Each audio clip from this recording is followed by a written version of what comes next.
श्रीमन नारायण नारायण नारायण, भजमन नारायण नारायण नारायण।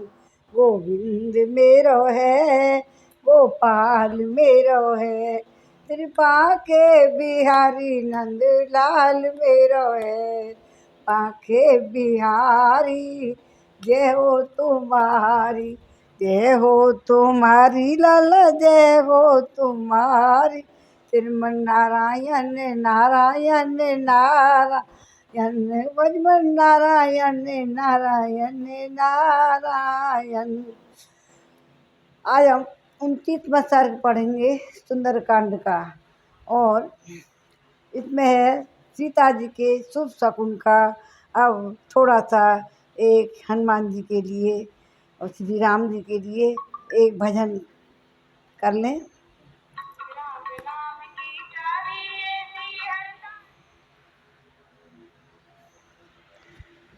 राम नाम की चाबी ऐसी हर ताले को खोल दे, राम नाम की चाबी ऐसी हर ताले को खोल दे।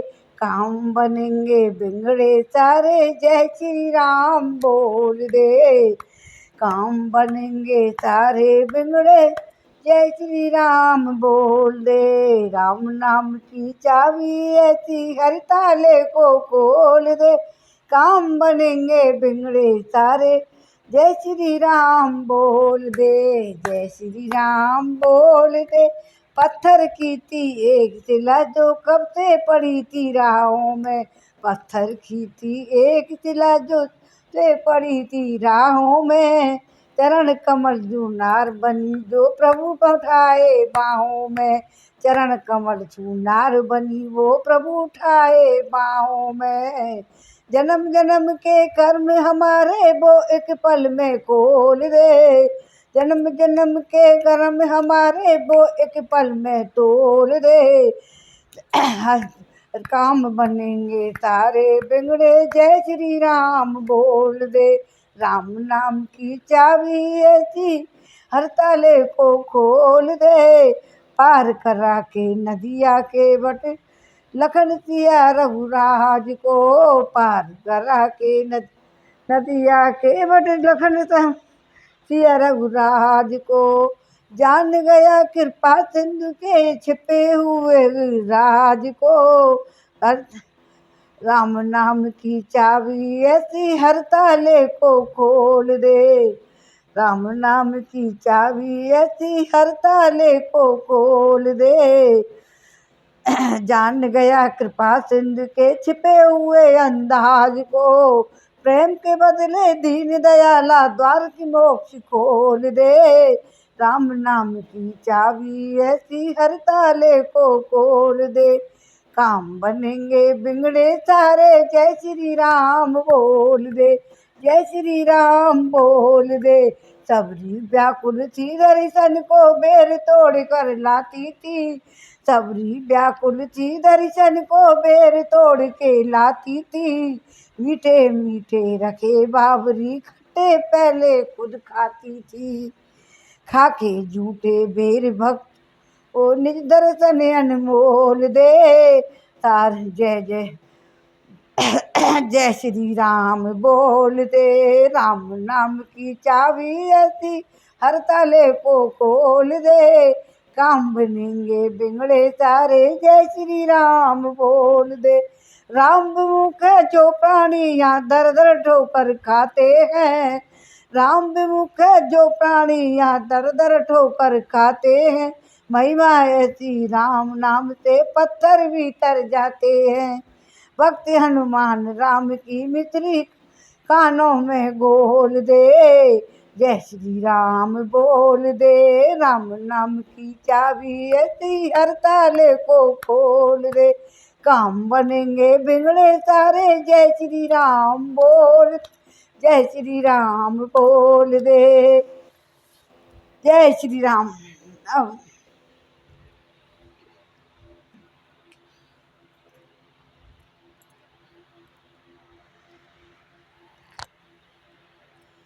सीता जी के शुभ शकुन दिख रहे हैं, कल के हमने आपके लिए सब कुछ सुनाया था, जहाँ अभी हनुमान जी वहाँ सामने नहीं आए हैं। अब आज अब तो शकुन होने लगे हैं। अब थोड़े दो एक इसमें सर्ग में आ जाएगा, भगवान राम के बारे में पता लग जाएगा। सीता जी को बहुत दुखी हो रही हैं, राम भी हैं कि नहीं है, हनुमान जी की पता ही नहीं है। हनुमान जी जब प्रकट में रूप में आएंगे सामने, तब सीता जी की सारी पीड़ा खत्म हो जाएगी। सीता जी के शुभ शकुन तथागतामृता व्यथिता मनिनिंदिता व्यतीते हरिता पर दीन महान काम सुवाम निमित्तानि सुवानी भेजरे नरम श्रिया दुष्ट में वो पेश विनय है।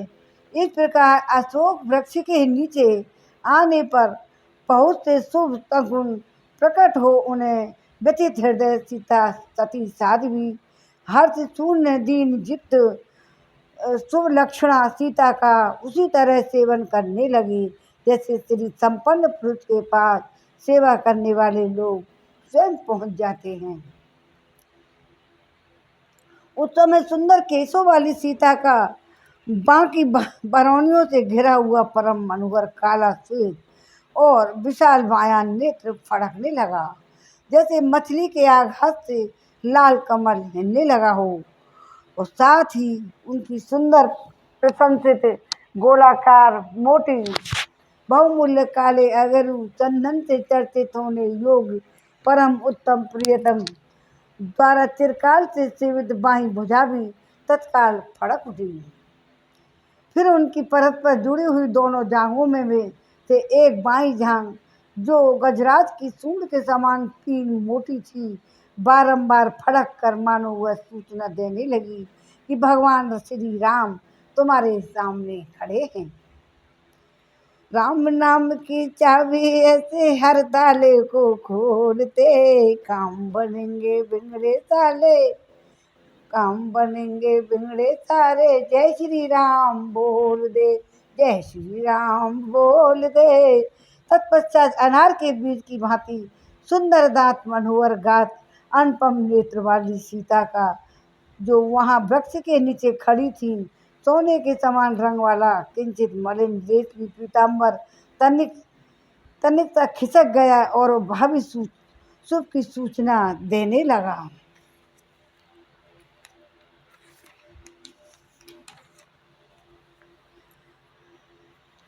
इनसे और भी अनेक शकुनों से द्वारा पहले भी मनोरथ सिद्धि का परिचय मिल चुका था।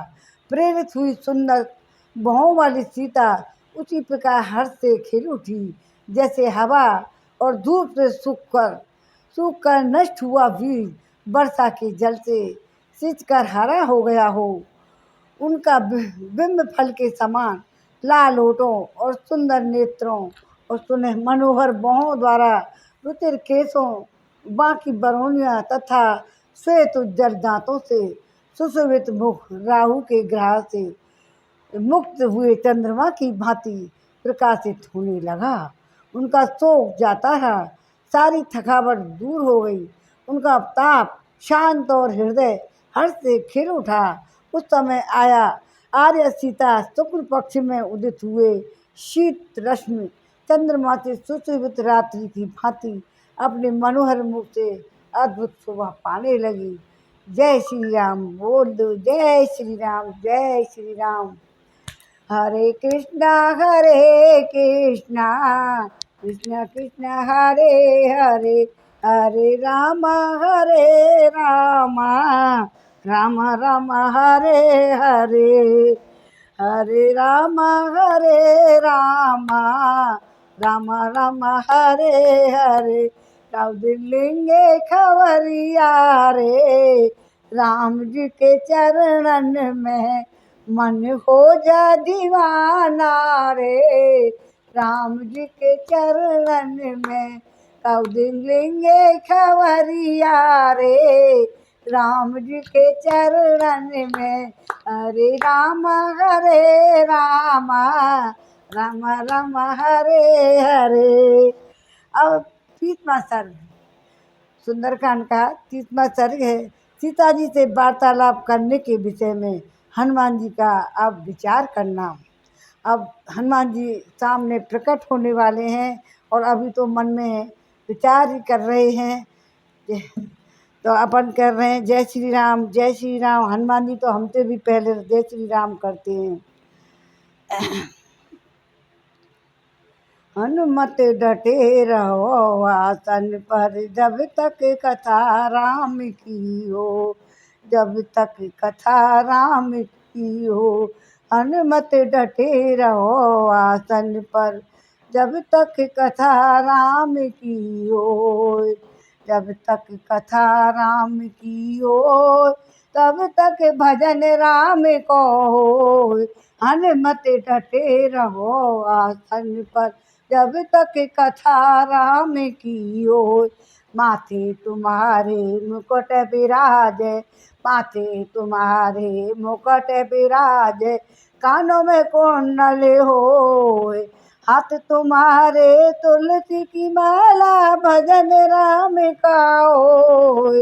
हनुमत डटे रहो आसन, जब तक कथा राम की हो, जब तक कथा राम की हो, भजन राम को होए। हनुमत डटे रहो आसन पर, जब तक कथा राम की हो। आंग तुम्हारे चोला सोए, लाल लंगोटा होए, अंग तुम्हारे चोला सोए, लाल लंगोटा हो।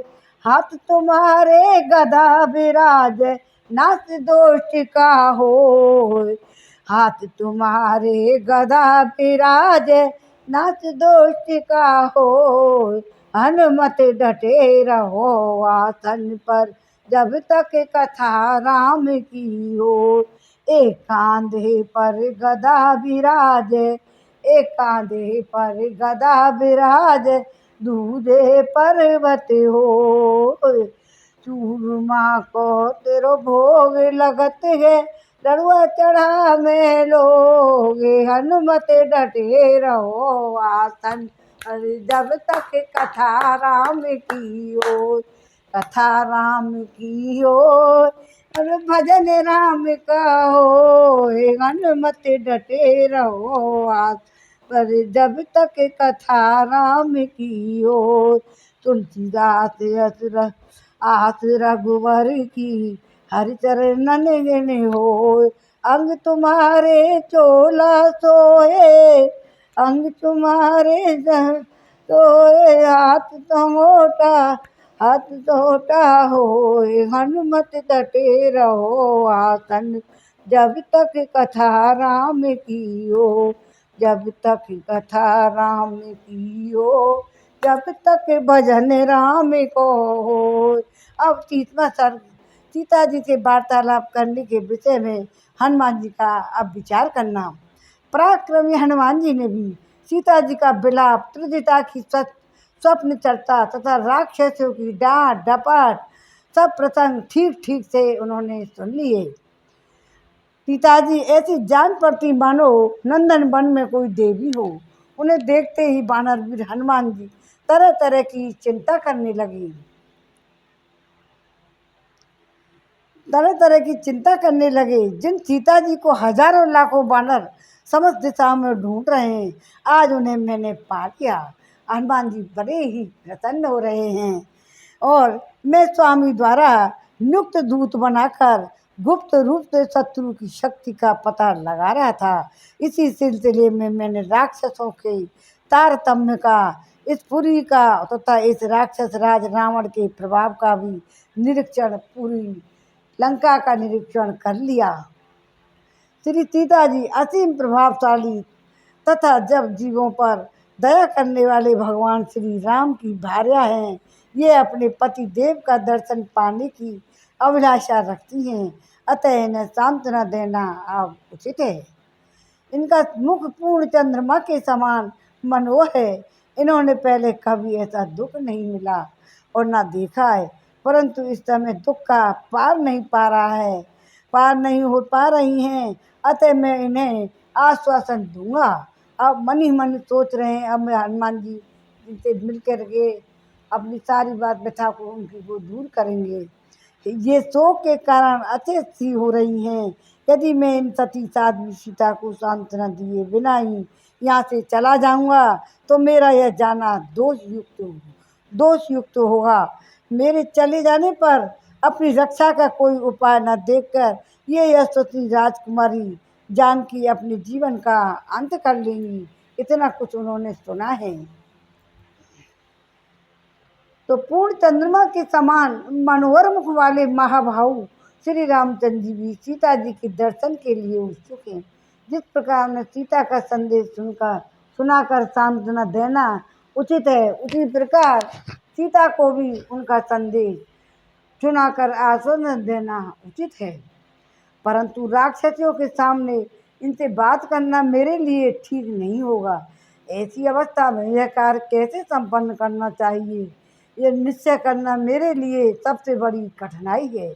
यदि इस रात्रि के बीतते बीतते मैं सीता की सांत्वना नहीं देता हूँ तो ये सर्वथा अपने जीवन का परित्याग कर देंगी, इसमें कोई संदेह नहीं है। यदि श्री रामचंद्र जी मुझसे पूछेंगी कि सीता ने मेरे लिए क्या संदेश भेजा है तो इन सुमध्यमा सीता से बात किए बिना मैं उन्हें क्या उत्तर दूंगा। यदि मैं सीता का संदेश लिए बिना ही यहाँ से तुरंत लौट गया तो ककुत कुलभूषण भगवान श्री राम अपनी क्रोध भरी दृष्टि से तुझे दुख से मुझे जलाकर भस्म कर डालेंगे। यदि मैं इन्हें सांत्वना दिए बिना ही लौट जाऊं और रामचंद्र जी के कार्य की सिद्धि के लिए अपने स्वामी वानरराज सुग्रीव को उत्तेजित करूं तो वानर सेना के साथ उनका यहाँ तक आना व्यर्थ हो जाएगा, क्योंकि सीता इसके पहले ही अपने प्राण त्याग दे देगी। अच्छा, तो राक्षसियों के रहते हुए ही अवसर पाकर आज मैं यहीं बैठे बैठे इन्हें धीरे धीरे सांत्वना दूंगा, क्योंकि इनके मन में बड़ा संताप है। यदि यदि मेरा शरीर अत्यंत सूक्ष्म है और दूसरे में बानर हूँ, विशेषतः बानर होकर भी मैं यहाँ मानवोचित संस्कृत भाषा में बोलूँगा, परंतु ऐसा करने से एक बाधा है। यदि मैं द्विज की भांति संस्कृत वाणी का प्रयोग करूँगा तो सीता मुझे रावण समझकर भयभीत हो जाएगी। ऐसी दिशा में अवश्य ही मुझे इस सार्थक भाषा का प्रयोग करना चाहिए जिसे अयोध्या के आसपास की साधारण जनता बोलती है। अन्यथा इन सती साध्वी सीता को मैं उचित आश्वासन नहीं दे सकता। यदि मैं सामने जाऊं तो मेरे इस वानर रूप का देखकर और मेरे मुख से मानवोचित भाषा सुनकर ये जनक नंदिनी सीता जी ने पहले से ही राक्षसों ने भयभीत कर रखा है और भी डर जाएंगी। मन में भय उत्पन्न हो जाने के पर वे विशाल लोचना मनुष्य सीता मुझे इच्छानुसार रूप धारण करने वाला रावण समझकर जोर जोर से चीखने चिल्लाने लगेंगी। सीता के चिल्लाने पर भी यमराज के समान भयानक राक्षसियाँ तरह तरह के हथियार लेकर सहसा आधमकेंगी। तदंतर ये विकट रूप वाली महाबलवती राक्षसियाँ मुझे सब ओर से घेर कर मारने या पकड़ लेने का प्रयत्न करेंगी। फिर मुझे बड़े बड़े वृक्षों की शाखा शाखा और मोटी मोटी डालियों पर दौड़ता देख ये सब की सब सशंक हो उठेंगी। वन में विचरते हुए मेरे इस विशाल रूप को देखकर राक्षसियाँ भी भयभीत हो बुरी तरह से चिल्लाने लगेंगी। इसके बाद वे निशाचरियाँ राक्षस राज रावण के महल में और उसके द्वारा नियुक्त किए गए राक्षसों को बुला लेंगी। इस हलचल में वे राक्षस भी उद्विग्न होकर शूलबाण तलवार और तरह तरह के शस्त्रास्त्र लेकर बड़े वेग से आ धमकेंगे। उनके द्वारा ये सब ओर से घिर जाने पर मैं राक्षसों के सेना का संहार तो कर सकता हूँ, परंतु समुद्र के उस पार नहीं पहुँच सकता। यदि बहुत से फुर्तीले राक्षस मुझे घेर कर पकड़ लें तो सीता जी का मनोरथ भी पूरा नहीं होगा और मैं बंदी बना लिया जाऊंगा।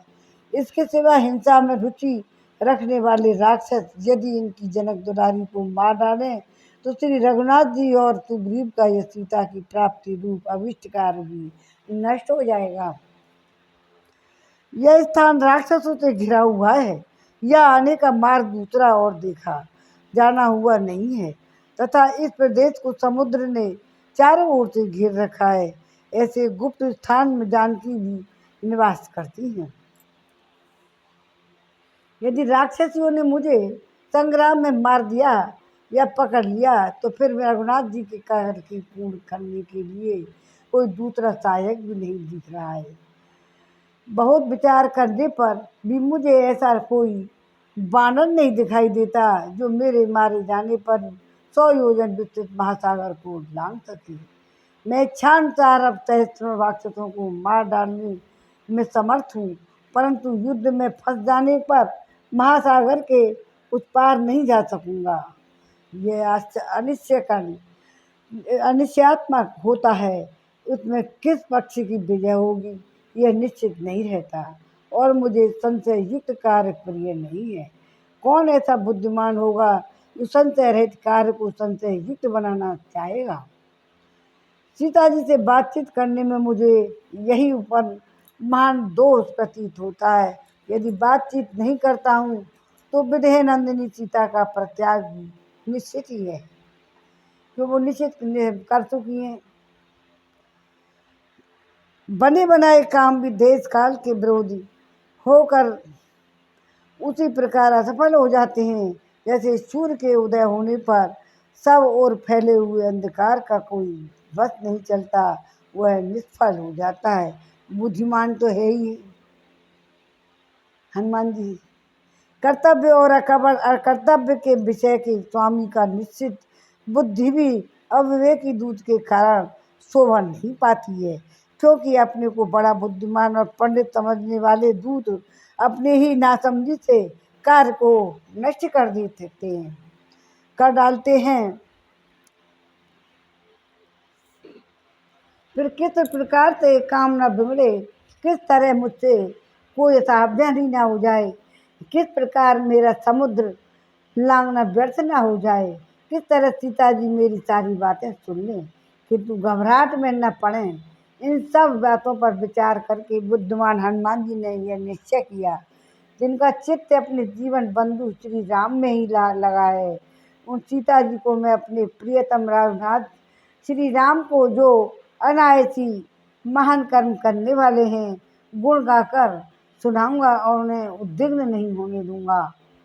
मैं कुलभूषण विदितात्मा भगवान श्री राम के सुंदर धर्मानुकूल वचनों को सुनाता हुआ यहीं बैठा रहूँगा। मीठी वाणी बोलकर श्री राम के सारे संदेशों को इस प्रकार सुनाऊंगा जिससे सीता का उन वचनों पर विश्वास हो। जिस तरह उनका मन संदेह दूर हो उसी तरह मैं सब बातों का समाधान करूँगा। इस प्रकार भांति भांति के विचार करके अशोक वृक्ष की शाखा में छिपकर बैठे हुए महाप्रभावशाली हनुमान जी पृथ्वीपति श्री रामचंद्र जी की भार्या की ओर देखते हुए मधुर एवं यथार्थ बात कहने लगे। जय श्री राम। बोलो जय श्री राम, जय राम जय राम, जय श्री राम। बोलो श्री राम जय राम, जय जय राम। मंगल भवन अमंगल हारी, द्रवौ सुदशरथ अजर बिहारी। दीनदयाल व्रत संभारी, हरनाथ मम संकट भारी। हनुमान जी राम का भजन कर रहे हैं मन ही मन और अपने संकट से दूर करने का प्रयास कर रहे हैं। अब 31वें सर्ग में हनुमान जी का सीता को सुनाने के लिए श्री राम कथा का वर्णन करना, जिससे मालूम पड़ रहा है कोई राम का सेवक आया है। ए बहुविधां चिंतां चिंतायित्वा महामती सर्वरे मधुरं वाक्यं वेद्यां व्याजः। इस प्रकार बहुत सी बातें सोच विचार करके महामती हनुमान जी ने सीता को सुनाते हुए मधुर वाणी में इस तरह कहना आरंभ किया। इक्ष्वाकु वंश में राजा दशरथ नाम से प्रसिद्ध एक पुण्यात्मा राजा हो गए हैं। वे अत्यंत कीर्तिमान और महान यशस्वी थे। उनके यहाँ रथ, हाथी और घोड़े बहुत अधिक थे। उन श्रेष्ठ नरेश में राजर्षियों के समान गुण थे। तपस्या में भी ऋषियों के सहायता समानता करते थे। उनका जन्म चक्रवर्ती नरेशों के कुल में उत्पन्न हुआ था। वे देवराज इंद्र के समान बलवान थे। उन मन में अहिंसा धर्म के प्रति बड़ा अनुराग था। उनमें शुद्धता का नाम भी नहीं था। वे दयालु और सत्य शोभा बढ़ाने थे। वे लक्ष्मीवान और राजोचित लक्षणों से युक्त परपुष्ट शोभा से संपन्न और भूपालों में श्रेष्ठ थे। चारों समुद्र प्रशंसा जिसकी शोभा है, उसका संपूर्ण भूमंडल सब ओर से उनकी ख्याति थी। वे स्वयं तो सुखी थे ही, दूसरों को भी सुख देने वाले थे। उनके ज्येष्ठ पुत्र श्री राम नाम से प्रसिद्ध हैं। वे पिता के लाडले चंद्रमा के समान मनोहर मुख वाली संपूर्ण धनुर्धारियों में श्रेष्ठ शस्त्र विद्या के विशेषज्ञ हैं।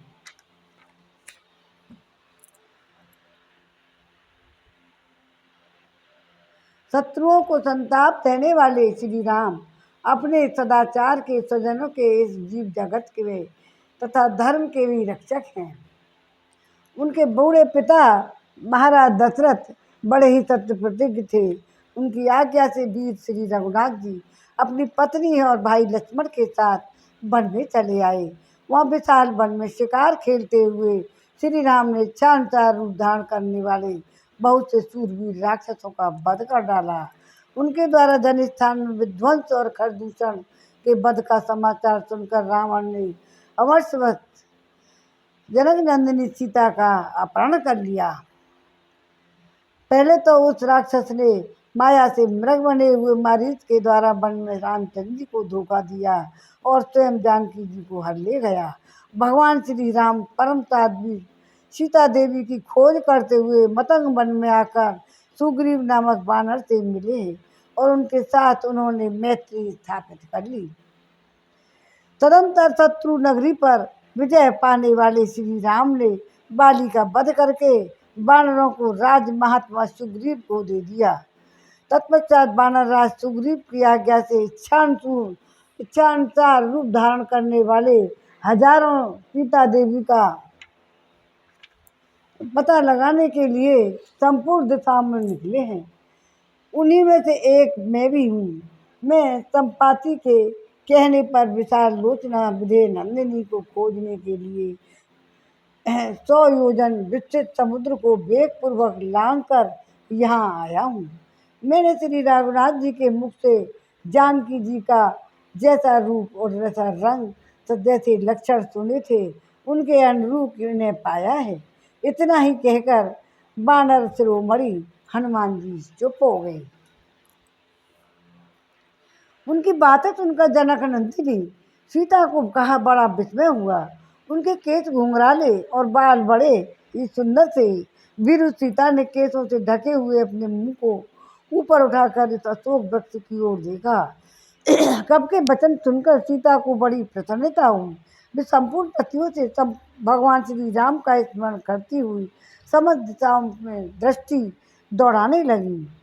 उन्होंने ऊपर नीचे इधर उधर दृष्टिपात करके उन्हें औचित्य बुद्धि वाले पवन पुत्र हनुमान को, जो वानरराज सुग्रीव के मंत्री थे, उदयाचल पर विराजमान सूर्य के समान देखा और 31वें सर्ग में विराम हो गया। अब 32वां सर्ग पढ़ेंगे। सुनो सीता जी का तर्क वितर्क में। जय राम जय सिया राम, जय राम जय श्री राम। हरे राम राम राम हरे हरे, हरे कृष्ण कृष्ण कृष्ण हरे हरे। कौलिंगे खबरिया रे, राम जी के चरण में मन हो जा दीवाना रे। राम जी के चरण में मन हो जा दीवाना रे। राम जी के चरण में काऊ दिन लेंगे खबरिया रे राम जी के चरण में। आओ 32वां सर्ग सीता जी का तर्क वितर्क। तब शाखा के भीतर छिपे हुए विद्युत पुंज के समान अत्यंत पिंगल बाण वाले और श्वेत वस्त्रधारी हनुमान जी पर उनकी दृष्टि पड़ी। फिर तो उनका चित्त चंचल हो उठा। उन्होंने देखा फूले हुए अशोक के समान अरुण अरुण कांति से प्रकाशित एक विनीत और प्रियवादी बानर डालियों के बीच में बैठा है। उसके नेत्र तपाए हुए सोने के समान चमक रहे थे। विनीत भाव से बैठे हुए बानर श्रेष्ठ हनुमान जी को देखकर मिथिलेश कुमारी को बड़ा आश्चर्य हुआ। वे मन ही मन सोचने लगी, अहो पानर योनि का जब ये जीव तो बड़ा ही भयंकर है, इसे पकड़ना बहुत ही कठिन है। इसकी ओर तो आंख उठाकर देखने का भी साहस नहीं होता। ऐसा विचार कर पुण्य भय से मूर्छित सी हो गई। भय से मोहित और बहमनी सीता अत्यंत करुणाजनक स्वर में हाय राम हाय लक्ष्मण ऐसा कहकर दुख से आतुर हो अत्यंत विलाप करने लगी। उस समय सीता मंद स्वर में सहसा रो पड़ी और इतने में ही उन्होंने देखा कि वहाँ बानर श्रेष्ठ बानर बड़ी विनय के साथ स्वयं वहाँ आ बैठा है। तब भामिनी मिथिलेश कुमारी ने सोचा यह कोई स्वप्न तो नहीं है। उधर दृष्टिपात करते हुए उन्होंने बानर राज सुग्रीव की आज्ञा पालन विशाल और टेढ़े मुख वाला पाले परम आदरणीय बुद्धिमानों में श्रेष्ठ बानर प्रवर पवन पुत्र हनुमान जी को देखा। उन्हें देखते ही सीता जी अत्यंत व्यथित होकर ऐसी दिशा को पहुंच गई कि मानो उनके प्राण निकल गए हों। फिर बड़ी देर में चेत होने पर विशाल लोचना विधेय कुमारी राजकुमारी इस प्रकार विचार किया, आज मैंने यह बड़ा बुरा सपन देखा है। सपने में बानर को देखना शास्त्रों में निषिद्ध बताया है। मेरी भगवान से प्रार्थना है कि श्री राम लक्ष्मण और मेरे पिता जनक का मंगल हो, उन पर इस दुखी स्वप्न का प्रभाव न पड़े। स्वप्नो हो नायामने में अस्ति निंद्रा शोकेन दुखेन चा पीड़िताया सुखम ही में नास्ति बनो यतो बेहिना तेनेन्द्र पूर्ण प्रति मानने। परंतु यह स्वप्न तो स्वप्न नहीं हो सकता, क्योंकि शोक और दुख से पीड़ित रहने के कारण मुझे कभी नींद आती ही नहीं है। नींद उसे आती है जिसे सुख हो। मुझे तो पूर्ण चंद्र के समान मुख वाले श्री रघुनाथ जी से बिछड़ कर जाने के कारण अब वह सुलभ भी नहीं है। जय राम जय श्री राम। मैं बुद्धि से सर्वदा राम राम ऐसा चिंतन करके वाणी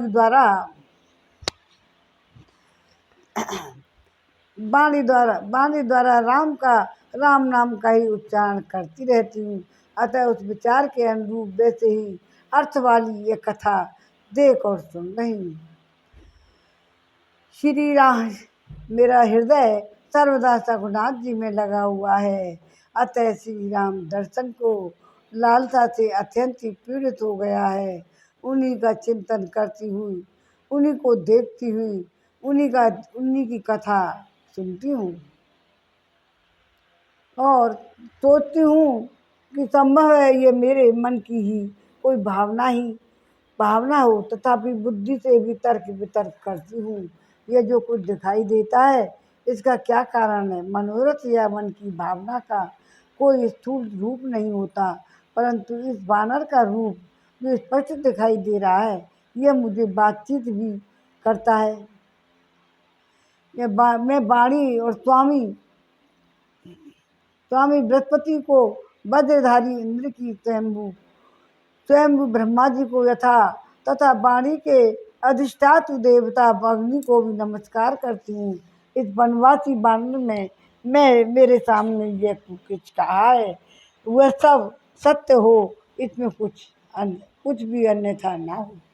जय राम जय श्री राम। बोलो जय राम जय जय श्री राम। जय श्री राम बोलो जय श्री राम। मंगल भवन अमंगलकारी उमा सहित जय जपत पुरारी। दीन दयाल व्रत संभारी, हरो नाथ मम संकट बारी। सीता जी बहुत दुखी हो रही हैं कि मेरा संकट तो भगवान यही राम ही टलेंगे, और कैसे संकट से उरण हूँ। सीता जी का अब 33वां सर्ग। सीता जी का हनुमान जी को अपना परिचय देते हुए अपने वनगमन और अपहरण का वृतांत बताना। उधर मूंगे के समान लाल मुख वाले महातेजस्वी पवन कुमार हनुमान जी ने उस अशोक वृक्ष से नीचे उतरकर माथे पर अंजलि बांध ली और विनीत भाव से दीनता पूर्वक निकट आकर उनको प्रणाम करने और अनंतर सीता जी से मधुर वाणी में कहा। प्रफुल्ल कमल दल के समान विशाल और नेत्र वाली देवी, यह मलिन रेशमी पीताम्बर धारण किए आप कौन हैं? अनिंदिते इस वृक्ष की शाखा का सहारा लिए आप यहाँ क्यों खड़ी हैं? कमल के पत्तों से झरते हुए जल बिंदुओं के समान आपकी आंखों से ये शोक के आंसू क्यों गिर रहे हैं? सुराणाम असुराणाम च नागगंधर्व रक्षसाम यक्षणाम किन्नराणाम च कीर्तन भवसी शोभने का तमं भवसी रुद्रणाम मरताम बरानने वसुना बारो रे देवता प्रतिभास में। जय राम, जय श्री राम। शोभा ने आप देवता असुर नाग और गंधर्व राक्षस यक्ष किन्नर रुद्र मरुदगण तथा पशुओं में से कौन है? इनमें से किसकी कन्या अथवा पत्नी हो? हे सुमुखी बरहा रोए, मुझे तो आप कोई देवता सी जान पड़ती हैं। क्या आप चंद्रमा से बिछुड़कर देवलोक से गिरी हुई नक्षत्र में श्रेष्ठ गुणों में सबसे बड़ी चढ़ी रोहिणी देवी हैं?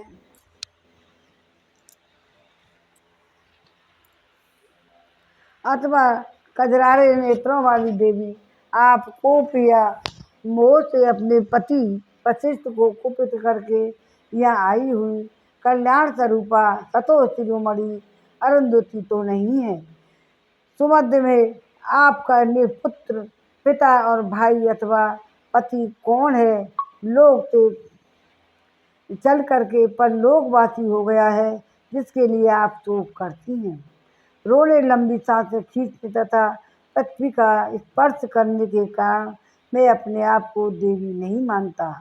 मैं आपको देवी नहीं मानता कि आप बारंबार किसी राजा का नाम ले रही हैं तथा आपके चिन्ह और लक्षण जैसे दिखाई देते हैं, उन सब पर दृष्टिपात करने से यही अनुमान लगता है कि आप किसी राजा की महारानी या किसी नरेश की कन्या हैं। रावण जन स्थान से जिन्हें बलपूर्वक हर लाया था वे सीता जी ही। यदि आप हों तो आपका कल्याण हो। आप ठीक ठीक से मुझे बताइए, मैं आपके विषय में जानना चाहता हूँ। दुख के कारण आप में ऐसी दीनता आ गई है, जैसा आपका अलौकिक रूप है तथा जैसा तपस्वी का सा वेश है, इन सब के द्वारा निश्चय ही आप श्री रामचंद्र जी की महारानी जान पड़ती हैं। हनुमान जी की यह बात सुनकर विदेह नंदिनी सीता श्री रामचंद्र जी की चर्चा से बहुत प्रसन्न थी। अतः वृक्ष का सहारा लिए खड़ी हुए उन पवन कुमार से इस प्रकार बोली। हे कपिवर, जो भूमंडल के श्रेष्ठ राजाओं में प्रधान थे, जिनकी सर्वत्र प्रसिद्धि थी तथा शत्रुओं की सेना का संहार करने में समर्थ थे, उन महाराज दशरथ की मैं पुत्र वधू विधेयराज महात्मा जनक की पुत्री हूँ। परम बुद्धिमान भगवान श्री राम की धर्म पत्नी हूँ। मेरा नाम सीता है। अयोध्या में रघुनाथ जी के अंतःपुर में 12 वर्षों का कब मैंने सब प्रकार के मानवीय भोग भोगती रही और मेरे सारी अभिलाषाएं सदैव पूर्ण होती रहीं। तदंतर 13वें वर्ष में महाराज दशरथ को ने राजगुरु वशिष्ठ जी के साथ इक्ष्वाकु कुलभूषण भगवान श्री राम के राज्याभिषेक की तैयारियां आरंभ की। जब वे श्री रघुनाथ जी के अभिषेक के लिए आवश्यक सामग्री का संग्रह कर रहे थे। उस समय उनकी केकई नाम वाली भार्या ने पति को इस प्रकार कहा, अब न तो मैं जलपान करूंगी और न प्रतिदिन का तरह भोजन ग्रहण करूंगी। यदि श्री राम को राज्याभिषेक हुआ तो यही मेरे जीवन का अंत होगा। नृपश्रेष्ठ, आपने प्रसन्नता पूर्वक मुझसे जो वचन दिया है उसे यदि असत्य नहीं करना है तो श्री राम वन को चले जाएं। तो महाराज दशरथ बड़े सत्यवादी थे। उन्होंने केकई देवी को 2 वर देने के लिए कहा था। उस वरदान का स्मरण करके केकई क्रूर एवं अप्रिय वचन को सुनकर वे मूर्छित हो गए। मूर्छित तदंतर सत्य धर्म में स्थित हुए बूढ़े महाराज ने अपने यशस्वी ज्येष्ठ पुत्र रघुनाथ जी से भरत के लिए राज मांगा और श्री राम को पिता के वचन राजाभिषेक से भी बढ़कर प्रिय थे, इसलिए उन्होंने पहले उन वचनों को मन से ग्रहण किया, फिर वाणी से भी स्वीकार कर लिया। सत्य पराक्रमी भगवान श्री राम केवल देते हैं, लेते नहीं हैं। वे सदा सत्य बोलते हैं। अपने प्राणों की रक्षा के लिए भी कभी झूठ नहीं बोल सकते। जब महाराज मैं यशस्वी रघुनाथ जी ने बहुमूल्य उत्तरीय वस्त्र उतार दिए और उनसे मन से राज का त्याग करके मुझे अपनी माता के हवाले कर दिया, किंतु मैं तुरंत ही उनके आगे आगे आगे वन की ओर चल दी, क्योंकि उनके बिना मुझे वन स्वर्ग से भी रहना अच्छा नहीं लगता। तो अपने सुहृदों के आनंद देने वाले सुमित्रा कुमार महाभाग लक्ष्मण भी अपने बड़े भाई का अनुसरण करने के लिए उनसे भी पहले कुछ तथा चीज वस्त्र पहनकर धारण करके तैयार हो गए। इस प्रकार हम तीनों ने अपने स्वामी महाराज दशरथ की आज्ञा को अधिक आदर और दृढ़तापूर्वक उत्तम व्रत का पालन करते हुए उस दघन वन में प्रवेश किया, जिसे पहले कभी नहीं देखा था। यहाँ दंडकारण्य में रहते हुए समय अमित तेजस्वी भगवान श्री राम की भार्या मुझे सीता को दुरात्मा राक्षस रावण यहाँ हर कर ले आया है। उसने अनुग्रह पूर्वक मेरे जीवन धारण के लिए 2 मास की अवधि निश्चित कर दी है। उन 2 महीने के बाद मुझे अपने प्राणों का परित्याग करना पड़ेगा। जय श्री राम बोल दे। राम नाम की चाबी ऐसे हर ताल को खोल दे। जय श्री राम बोल दे, जय श्री राम बोल दे। अब 33वां सर्ग पूरा हुआ। अब 34वां सर्ग सीता जी का हनुमान जी के प्रति संदेह और उसका समाधान, हनुमान जी के द्वारा रामचंद्र जी के गुणों का गान। दुख पर दुख उठाने के कारण पीड़ित हुए सीता का उपरीत वचन सुनकर वानर शिरोमणि हनुमान जी ने उन्हें सांत्वना देते हुए कहा है, देवी मैं श्री रामचंद्र जी का दूत हूँ और आपके लिए उनका संदेश लेकर आया हूँ। विदेह नंदिनी रामचंद्र जी सकुशल हैं और उन्होंने आपका कुशल समाचार पूछा है। हे देवी, जिन्हें ब्रह्मास्त्र और वेदों का भी पूर्ण ज्ञान है, वेद वेदताओं में श्रेष्ठ दशरथ नंदन श्री राम स्वयं सकुशल रहकर आपकी भी कुशल क्षेम रह पूछ रहे हैं। आपके पति के अनुचर तथा प्रिय महातेजस्वी लक्ष्मण ने भी शोक संतप्त में आपके चरणों में मस्तक झुकाकर प्रणाम कहलवाया है। पुरुष दिन श्री राम और लक्ष्मण का समाचार सुनकर देवी सीता के संपूर्ण अंगों में हर्ष जनित रोमांच आया और वे हनुमान जी से बोली, यदि मनुष्य जीवित रहे तो उसे भी 100 वर्ष बाद भी आनंद प्राप्त होता ही है। ये लौकिक कहावत आज मुझे बिल्कुल सत्य एवं कल्याणमयी जान पड़ती है। सीता और हनुमान के इस मिलाप परस्पर दर्शन वे दोनों को ही अद्भुत प्रसन्नता प्राप्त हुई। वे दोनों विश्वस्त होकर एक दूसरे के वार्तालाप करने लगे। शोक संतप्त सीता की ये बातें सुनकर पवन कुमार हनुमान जी उनके कुछ निकट चले गए। हनुमान जी क्यों ही निकट आते त्यों सीता का यह शंका होती कहीं रावण न हो ऐसा विचार आते ही वे मन ही मन कहने लगी, अहो धिक्कार है जो इस अपने सामने मैंने अपने मन की बात कह दी। यह दूसरा रूप धारण करके आया हुआ रावण ही है। फिर तो निर्दोष अंगों वाली सीता उस अशोक वृक्ष की शाखा को छोड़ शोक से कातर हो वहीं जमीन पर बैठ गई। तत्पश्चात महाबाहु बानर ने जनक नंदिनी सीता के चरणों में प्रणाम किया, किंतु वे भयभीत होने के कारण फिर उनकी ओर देख न सकी। बानर हनुमान को बारंबार वंदना करते देख चंद्रमुखी सीता लंबी सांस खींचकर उनसे मधुर वाणी में बोली, यदि तुम स्वयं मायावी रावण हो या माया में शरीर में प्रवेश करके फिर मुझे कष्ट दे रहे हो, तो यह तुम्हारे लिए अच्छी बात नहीं है। जिस मैंने जन्म स्थान में देखा था तथा जो आप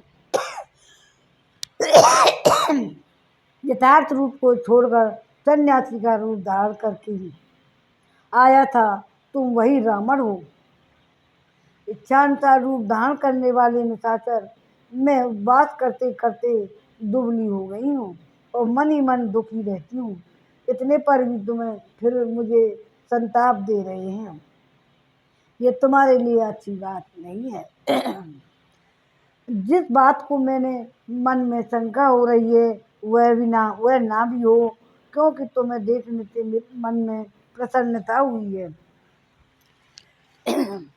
वानर श्रेष्ठ, सचमुच ही यदि तुम भगवान श्री राम के दूत हो तो तुम्हारा कल्याण हो।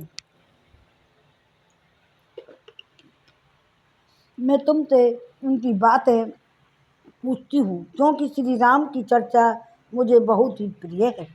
वानर, मेरे प्रियतम श्री राम के गुणों का वर्णन करो। सौम्य जैसे जल का वेग नदी के तट को हर लेता है, उसी प्रकार तुम राम जी को चर्चा से मेरे चित्त को चुराए लेते हो। जय श्री राम। अहो, यह स्वप्न कैसा सुखद है जिसमें यहाँ चिरकाल से हर कर लाई गई मैं आज भगवान श्री राम के भेजे हुए दूत वानर को देख रही हूँ। यदि मैं लक्ष्मण सहित वीरवर रघुनाथ जी को स्वप्न में भी देख लिया करूं तो मुझे इतना कष्ट ना हो, परंतु स्वप्न भी मुझसे ढहा करता है। मैं इसे स्वप्न नहीं समझती, क्योंकि स्वप्न में बानर को देख लेने पर किसी का अम्बुदय नहीं हो सकता। मैंने यहाँ अम्बुदय प्राप्त किया है। अम्बुदय काल में जैसी प्रसन्नता होती है वैसे ही प्रसन्नता मेरे मन में छा रही है। अथवा ये मेरे चित्त को मोह तो नहीं है, बात विकार से होने वाला भ्रम तो नहीं है, उन्माद का विकार तो नहीं मनाया है, अथवा यह मृत तृष्णा तो नहीं है। अथवा नाति मुन माधो मोप्यामान दल क्षणम समुदे चा महात्मा चापि बनी कसम। अथवा यह उन्माद जनित विकार नहीं है, उन्माद के समान लक्षण वाला मोह भी नहीं है, क्योंकि मैं अपने आप को देख और समझ रही हूँ तथा इस बानर को भी ठीक ठीक देखती और समझती हूँ। उन्माद आदि को अवस्थाओं में इस तरह ठीक ज्ञान संभव नहीं है।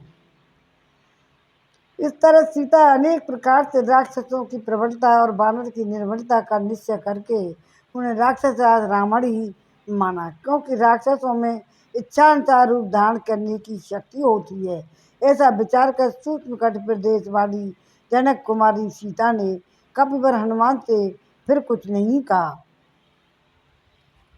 सीता के इस प्रकार निश्चय को समझकर पवन कुमार श्री हनुमान जी ने उस समय कानों को सुख पहुँचाने वाले अनुकूल वचनों द्वारा उनके हर्ष बढ़ाते हुए बोले, भगवान श्री राम सूर्य के समान तेजस्वी, चंद्रमा के समान लोक कमनीय तथा देव कुबेर की भांति संपूर्ण जगत के राजा हैं। महायशस्वी भगवान विष्णु के समान पराक्रमी और बृहस्पति जी की भांति सत्यवादी और मधुरवादी हैं। रूपवान, सौभाग्यशाली और कांतिमान हैं, तो वे इतने हैं कि मानो मूर्तिमान कामदेवी हो। वे क्रोध के पात्र पर ही प्रहार करने में समर्थ और संसार के श्रेष्ठ महारथी हैं। संपूर्ण विश्व महात्मा की भुजाओं के आश्रय में उन्हीं की छत्र छाया में विश्राम करता है। मृग रूपी धारी निशाच द्वारा श्री रघुनाथ जी को आश्रम से दूर हटाकर जिसने शून्य आश्रम में पहुंचकर आपका अपहरण किया है, उसे आपका पाप का जो फल मिलने वाला है उसको आप अपनी आंखों से देखेंगी। पराक्रमी श्री रामचंद्र जी क्रोध पूर्वक छोड़े गए प्रज्वलित अग्नि के समान तेजस्वी बाणों द्वारा सम्रांगण में शीघ्र ही रावण का वध करेंगे। मैं उन्हीं का भेजा हुआ दूत होकर यहाँ आपके पास आ जाऊं। भगवान राम श्री राम आपके वियोग जनित दुख से पीड़ित हैं। उन्होंने आपके पास अपनी कुशल कहलाई है और आपकी भी कुशल पूछी है। सुमित्रा का आनंद छुड़ाने वाले महातेजस्वी महाबाहु लक्ष्मण ने भी आपको प्रणाम करके आपको कुशल क्षेम पूछी है। देवी रघुनाथ जी के सखा एक सुग्रीव नाम बानर हैं जो मुख्य बानरों के राजा हैं। उन्होंने आपसे कुशल पूछी है। सुग्रीव और लक्ष्मण सहित श्री रामचंद्र जी प्रतिदिन आपका स्मरण करते हैं। विदेहनंदिनी राक्षसियों के चंगुल में फंस कर भी आप अभी तक जीवित हैं। यह बड़े सौभाग्य की बात है। अब आप शीघ्र ही महारथी श्री राम और लक्ष्मण का दर्शन करेंगी। साथ ही करोड़ों वानरों से घिरे हुए अब तेजस्वी सुग्रीव का भी आप देखेंगी। मैं सुग्रीव का मंत्री हनुमान नामक बानर हूँ। मैंने महासागर को लांघकर दुरात्मा रावण के सिर पर पैर रखकर लंकापुरी में प्रवेश किया है। मैं अपने पराक्रम का भरोसा करके आपका दर्शन करने के लिए यहाँ उपस्थित हुआ हूँ। देवी, आप मुझे जैसा समझ रही हैं मैं वैसा नहीं हूँ। आप ये विपरीत आशंका छोड़ दीजिए और मेरी बात पर विश्वास कीजिए। जय राम, जय सिया राम। मंगल भवन अमंगल हारी, उमा सहित जय जपत पुरारी। दीन दयालु व्रत संभारी, अरनाथ मम संकट वारी। 34वां सर्ग पूरा हुआ। अब 35वां सर्ग पढ़ेंगे। अब सुनो, कितनी अच्छी इंटरेस्टिंग कथा आ रही है, सुनने में आनंद आ रहा है, आनंद मग्न हो रहे हैं। पहले तो थोड़ा बोर हो गए थे। अब भगवान राम की सूचना, सीता की सूचना, हनुमान जी का आना और ये बहुत ही सुखमय है। हमारी आत्मा में भी तो आनंद आ रहा है। सीता जी के पूछने पर हनुमान जी का श्री राम के शारीरिक चिन्ह और गुणों का वर्णन करना तथा नर बानरों की मित्रता का प्रसंग सुनाकर सीता जी के मन में विश्वास उत्पन्न करना। बानर श्रेष्ठ हनुमान जी के मुख से श्री रामचंद्र जी की चर्चा सुनकर विदेह राजकुमारी सीता शांतिपूर्वक मधुर वाणी में बोली, हे कपिवर, तुम्हारा रामचंद्र जी के साथ संबंध कहाँ हुआ? तुम लक्ष्मण को कैसे जानते हो? मनुष्य और बानरों का ये मेल किस प्रकार संभव हुआ? बानर श्री राम और लक्ष्मण के जो चिन्ह हैं उनका फिर से वर्णन करो, जिससे मेरे मन में किसी प्रकार का शोक का समावेश न हो। मुझे बताओ, भगवान श्री राम और लक्ष्मण की आकृति कैसी है? उनका रूप किस तरह का है? जिनकी जांघें और भुजाएं कैसी हैं? प्रिय राजकुमारी सीता के इस प्रकार के पूछने पर पवन कुमार हनुमान जी ने श्री रामचंद्र जी के स्वरूप का यथावत वर्णन आरंभ किया। कमल के समान सुंदर नेत्रों वाली विदेह राजकुमारी, आप अपने पतिदेव श्री राम के तथा देवर के लक्ष्मण के शरीर के विषय में जानती हुई और मुझसे पूछ रही हैं, ये मेरे लिए बड़ी सौभाग्य की बात है।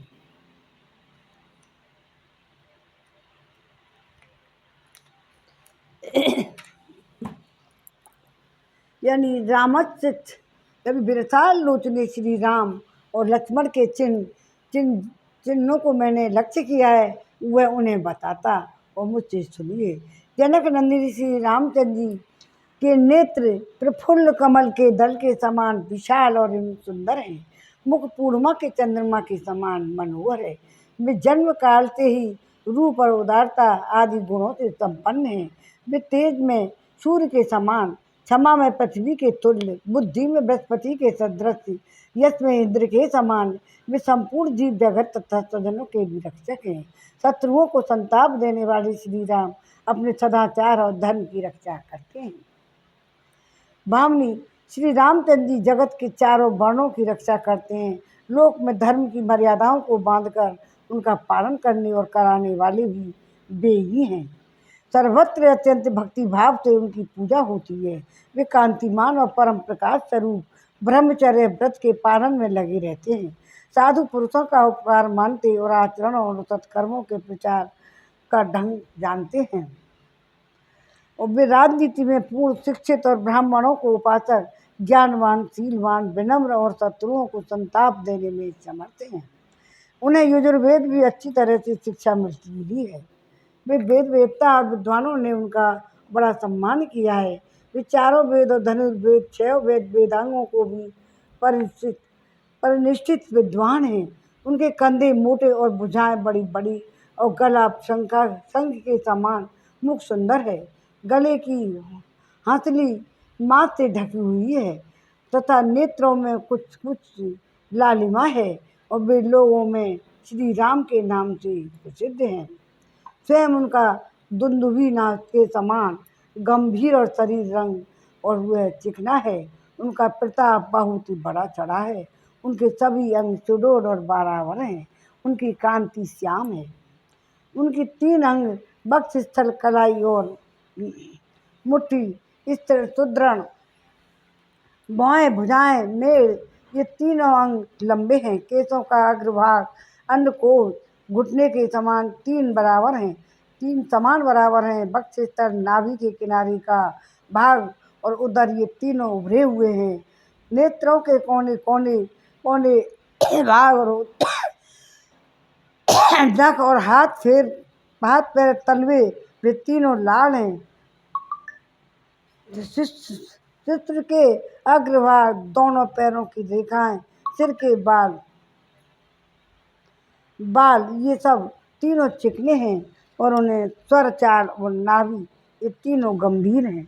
उनके उदर और गले की 3 रेखाएं, तलवे के मध्य भाग में पैरों की रेखाएं, तनों के अग्रभाग के ये 3 धसे हुए हैं। गला, पीठ और दोनों पिंडलियां ये चारों अंग छोटे हैं। मस्तक में 3 भौरे हैं। पैरों के अंगूठे नीचे और ललाट में 4 रेखाएं हैं। वे 4 हाथ ऊंचे हैं और उनकी कपोल, भुजाएं, जांघें और घुटने ये 4 अंग बराबर हैं। शरीर में जो दो की संख्या में 14 अंक होते हैं, वे भी उनके परस्पर सम हैं। उनके चारों कोनों की चारों बड़े दाढ़े शास्त्रीय लक्षणों से युक्त हैं। वे सिंह और बाघ, हाथी और सांड, इन सब 4 के समान 4 प्रकार की गति चलते हैं। उनकी होठ, थोड़ी और नासिका सभी प्रशस्त है। केश, नेत्र, दांत, त्वचा, पैर के तलवे, इन 5 अंगों में स्निग्धता भरी है। दोनों भुजाएं, दोनों जांघें, दोनों पिंडलियां, हाथ और सिर, पैरों की उंगलियां, ये 8 अंग उत्तम लक्षणों से संपन्न हैं। उनके नेत्र, मुख और विवर, मुख और मंडल, जिह्वा, ओठ, तालू, तन, नख, हाथ, पैर ये सब 10 कमल के समान है। छाती, मस्तक, ललाट, गला, भुजाएं, कंधे, नाभि, चरण, पीठ और कान ये सब 10 अंग विशाल हैं। वे श्री यश और प्रताप इन तीनों से व्याप्त है। उनके मातकुल में पितृकुल दोनों अत्यंत ही शुद्ध हैं। पार्श्व भाग, उधर वक्ष स्थल, नासिका, कंधे और ललाट ये 6 अंग ऊंचे हैं। केश और नख, लोम, त्वचा, अंगुलियों के पोर, विषु, बुद्धि और दृष्टि आदि सूक्ष्म पतले हैं। और वे श्री रघुनाथ जी पूर्वान, मध्यान्ह, अपराह्न इन तीनों कालों द्वारा क्रमशः धर्म और अर्थ और काम का अनुष्ठान करते हैं। श्री रामचंद्र जी सत्य धर्म के अनुष्ठान में संलग्न, श्री संपन्न, न्याय संगत धन का संग्रह और प्रजा पर अनुग्रह करने में तत्पर, देश और काल के विभागों को समझने वाले तथा लोगों से प्रिय वचन बोलने वाले हैं। उनके सौतेले भाई सुमित्रा कुमार लक्ष्मण भी बड़े तेजस्वी हैं। अनुराग, रूप और सद्गुणों की दृष्टि से भी वे रामचंद्र जी के ही समान हैं। उन दोनों भाइयों में अंतर इतना ही है कि लक्ष्मण की शरीर कांति सुवर्ण के समान गौर है और महायशस्वी श्री रामचंद्र जी का विग्रह श्याम सुंदर है।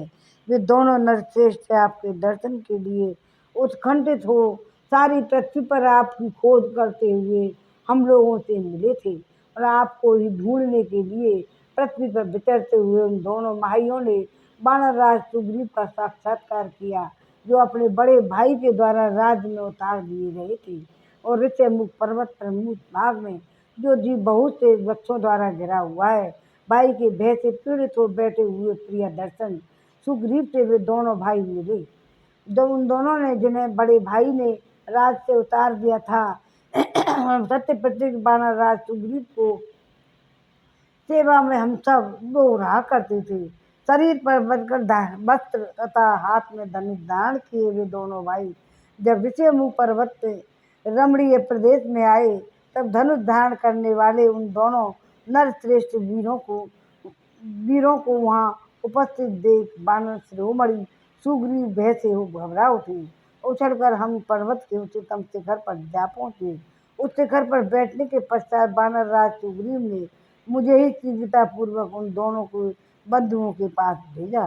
सुग्रीव की आज्ञा से प्रभावशाली रूपवान तथा शुभ लक्षण संपन्न दोनों पुरुष वीरों की सेवा में हाथ जोड़कर उपस्थित हुआ और मुक्त यथार्थ बातें जानकर जब दोनों की बड़ी प्रसन्नता हुई, फिर मैं अपनी पीठ पर चढ़ाकर उन दोनों को पुरुषोत्तम बंधुओं को उस स्थान पर ले गया जहाँ बानर राज सुग्रीव थे। वहाँ महात्मा सुग्रीव को मैंने जब उन दोनों बंधुओं को यथार्थ परिचय दिया, तत्पश्चात श्री राम और सुग्रीव ने परस्पर बातें की। इससे दोनों में बड़ा प्रेम हो गया और वह दोनों यशस्वी वानरेश्वर नरेश्वर और दो पर बीती हुई पहले की घटनाएं सुनाई तथा दोनों ने दोनों का आश्वासन दिया। उस समय लक्ष्मण के भाई बड़े रघुनाथ जी ने स्त्री के लिए अपनी से महातेजस्वी भाई बाली द्वारा घर से निकाले हुए सुग्रीव की सांत्वना दी। तत्पश्चात अनायासी महान कर्म करने वाले भगवान श्री राम को आपके वियोग से जो शोक हो रहा था, उसे लक्ष्मण ने वानर राज सुग्रीव को सुनाया। तब लक्ष्मण की कही हुई वह सब बातें सुनकर वानर राज सुग्रीव उस समय ग्रहग्रस्त सूर्य के समान अत्यंत कांतिहीन हो गए। तदंतर वानर युद्धपतियों ने आपके शरीर पर शोभा पाने वाले उन सब आभूषणों से ले आकर बड़ी प्रसन्नता के साथ श्री रामचंद्र जी को दिखाया, जिन्हें अपने उस समय पृथ्वी पर गिराया था। उसके राक्षस के आपको हर कर लिए जा रहा था। वानरों ने आभूषण तो दिखाए, किंतु उन्हें आपका पता कुछ भी मालूम नहीं था। आपके द्वारा गिराए गए जाने पर वे सब आभूषण झनझन की आवाज़ के साथ जमीन पर गिरे और बिखर गए थे। मैं भी उन सबको बटोर कर ले आया था। उस दिन जब मैं गहने रामचंद्र जी को दिए गए, उस समय वे सब अपनी गोद में लेकर अचेत हो गए थे। उन दर्शनीय आभूषणों को छाती से लगाकर देवतुल्य आभा वाले भगवान श्री राम ने बहुत विलाप किया। उन आभूषणों को बारंबार देखते और रोते और तिलमिला उठे थे। उस समय दशरथ नंदन श्री राम शोकाग्नि प्रज्वलित तो उठी। उस दुख से आतुर हो वे महात्मा भी बहुत देर तक मूर्छित अवस्था में पड़े रहे। तब मैंने नाना प्रकार के सांत्वनापूर्ण वचन कहकर बड़ी कठिनाई से उन्हें उठाया। लक्ष्मण सहित श्री रघुनाथ जी ने उन बहुमूल्य आभूषणों को बार बार देखा और दिखाया, फिर सब सुग्रीव को दे दिए। अरे आपने न देख पाने के कारण रघुनाथ जी को बहुत बड़ा दुख और संताप हो रहा है। जैसे ज्वालामुखी पर्वत जलती हुई बड़ी भारी आग से सदा तपता रहता है, उसी प्रकार आपकी प्रयाग्नि से जल रहे हैं। आपके लिए महात्मा रघुनाथ जी को अनिद्रा निंद्रा जागरण शोक चिंता ये तीनों उनसे प्रकाश संताप देते हैं, जैसे आहवानी आदि त्रिविध अग्नियाँ अग्निशाला को तपती रहती हैं। देवी आपको न देख पाने का शोक रघुनाथ जी को उसी प्रकार विकसित कर देता है, जैसे भारी भूकंप ने महान पर्वत भी हिल जाता है। राजकुमारी आपको न देखने के कारण रमणीय काननों नदियों और झरनों के पास विचरने पर भी श्री राम को सुख नहीं मिलता। हे जनक नंदिनी पुरुष भगवान श्री राम रावण को उनके मित्र और बंधु बांधवों सहित मारकर शीघ्र ही आपसे मिलेंगे। उन दिनों श्री राम और सुग्रीव जब मित्र भाव से मिले तो दोनों ने एक दूसरे की सहायता के लिए प्रतिज्ञा की। श्री राम ने बाली को मारने का और सुग्रीव ने आपकी खोज करने का वचन दिया। इसके बाद इन दोनों वीर राजकुमारों ने किष्किंधा में जाकर वानर राज बाली को युद्ध में मार गिराया। युद्ध में वेग पूर्वक बाली को मारकर श्री राम ने सुग्रीव को समस्त धातु भालुओं और बानरों का राजा बना दिया। देवी राम श्री राम और सुग्रीव इस प्रकार मित्रता हुई। मैं इन दोनों का दूत बनकर यहाँ आया हूँ। आप मुझे हनुमान चाहिए। अपना राज पाने के अनंतर सुग्रीव ने अपने आश्रय में रहने वाले बड़े बड़े बलवान बानरों को बुलाया। उन्हें आपकी खोज के लिए 10 दिशाएं में भेज दिया है। वानरराज सुग्रीव की आज्ञा पाकर गिरिराज के समान विशालकाय महाबली वानर पृथ्वी पर सब ओर चल दिए। सुग्रीव को आज्ञा से भयभीत हो हम तथा अन्य वानर आपकी खोज करते हुए समस्त भूमंडल में विचर रहे हैं। बाली के शोभाशाली पुत्र महाबली कपिश्रेष्ठ अंगद वानरों की एक तिहाई सेना लेकर साथ आपको खोज में निकले थे। उन्हीं की दल में मैं भी था। पर पर्वत श्रेष्ठ विंध्य में आकर खो जाने के कारण हमने वहाँ बड़ा कष्ट उठाया। वहाँ हमारे बहुत सारे दिन बीत गए। अब हमें कार्य सिद्धि की कोई आशा नहीं रही थी। निश्चित अवधि में से अधिक समय चिता देने के कारण वानरराज सुग्रीव का भी भय था। इसलिए हम सब लोग अपने प्राण त्याग देने के लिए उद्यत हो गए। पर्वत के दुर्गम स्थान में नदियों के तटों पर झरनों के आसपास सारी भूमि छान डाली तो भी हमें देवी आप स्थान पता न चल सका। हम प्राण त्याग देने को तैयार हो गए। मरान तो बात का निश्चय करके हम सब के सब पर्वत के शिखर पर बैठ गए। उस समय समस्त वानर शिरोमणियों के प्राण त्याग देने के लिए बैठे देख कुमार अंगद अत्यंत शोक से समुद्र में डूब गए और विलाप करने लगे।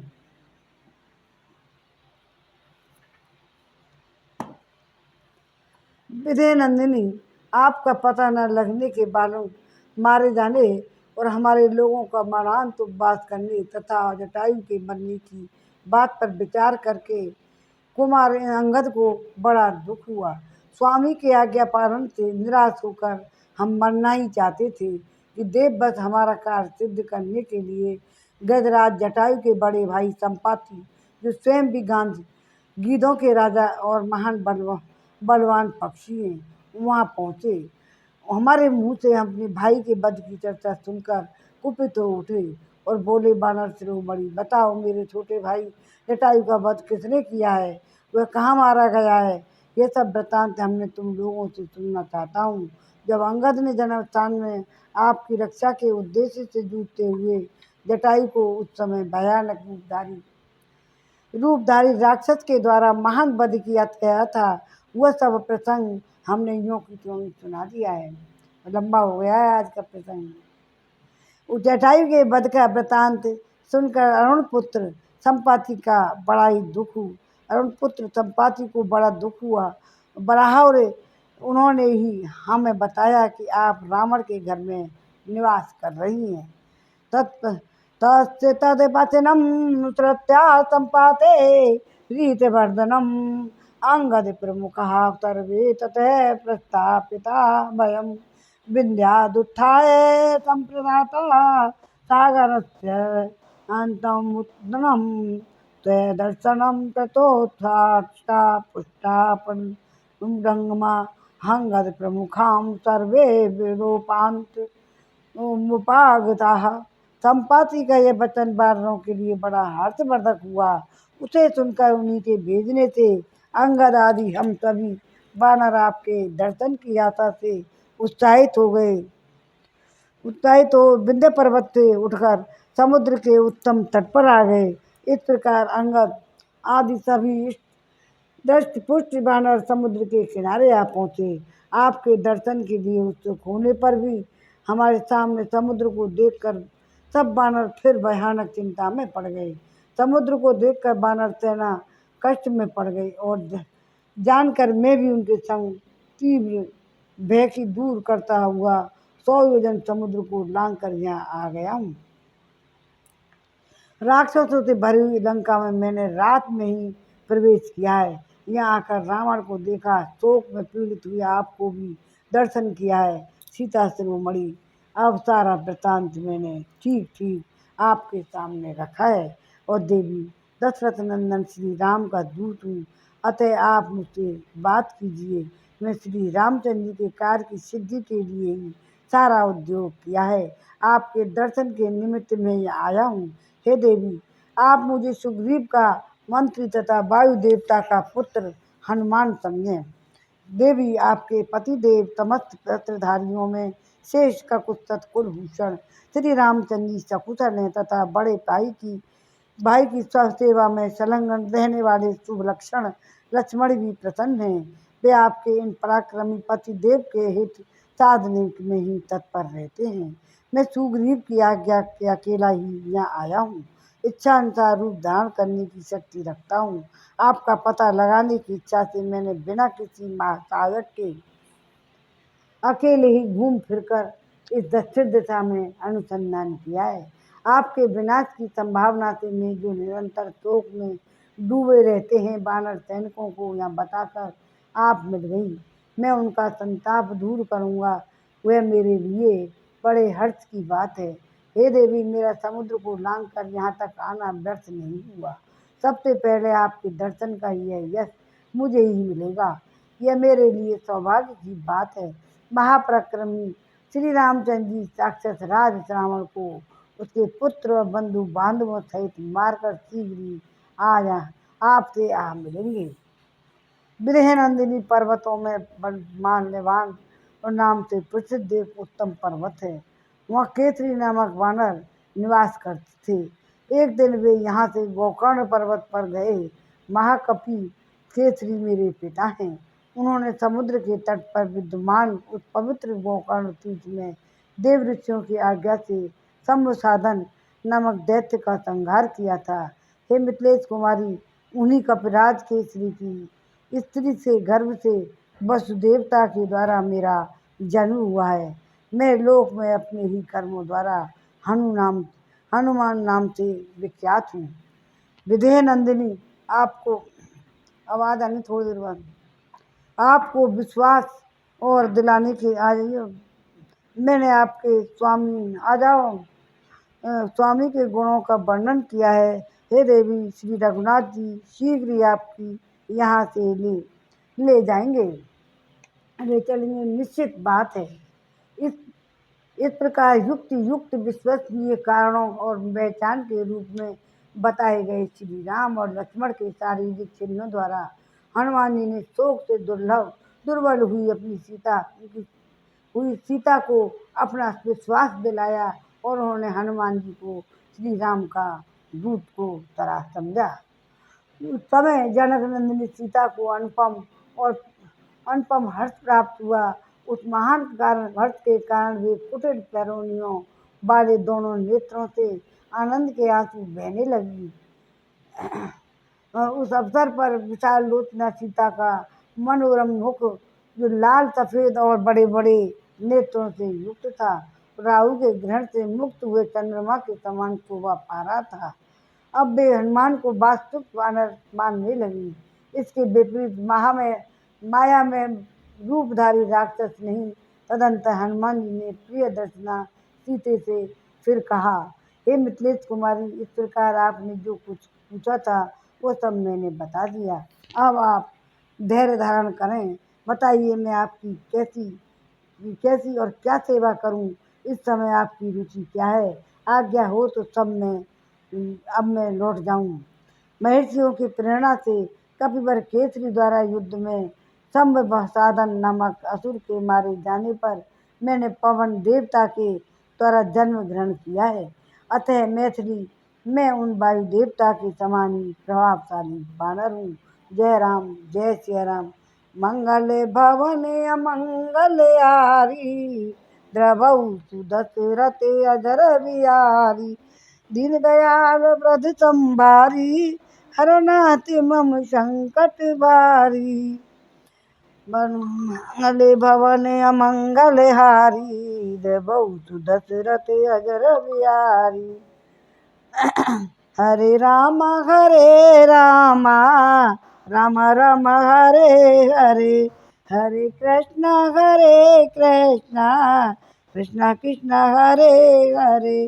कौलिंगे कंवरिया रे, राम जी के चरणन में मन हो जा दीवाना रे, राम जी के चरणन में।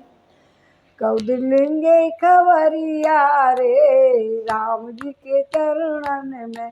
श्रीमन नारायण नारायण हरि हरि, श्रीमन नारायण नारायण हरि हरि।